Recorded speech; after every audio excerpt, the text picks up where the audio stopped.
Hi, I'm Amy. Let's do this.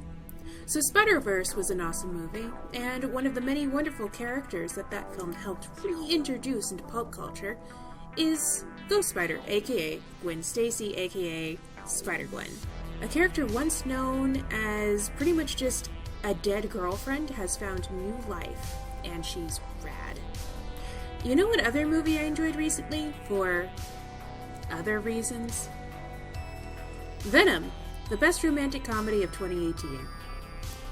So just for the hell of it, let's combine these two into today's look.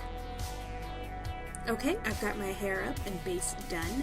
Now it's time to glue on the prosthetics. Now I made these from hot glue and fabric paint on a board and then just kind of peeled them off. And I forgot to contour, so I'll do that now, but you should probably do that before. Now I'm going to add some irritation, and to do that I'm going to take some pink shadow and just kind of pat it in near where the prosthetics are, and then kind of blend it to soften it a bit. Next, I'm using highlighter to kind of add a sweat effect to like my nose, my cheeks, and my chin. Okay. Going into the eyes, I'm using a strong blue shadow on the entire lid and then kind of out in the corner, and then under the eye as well. Next, I'm going to smoke it out with a darker blue. Alright, now we're going to blend that. And now I'm going to add some black shadow to the lash lines and white to my tear ducts, along with a little bit of glitter.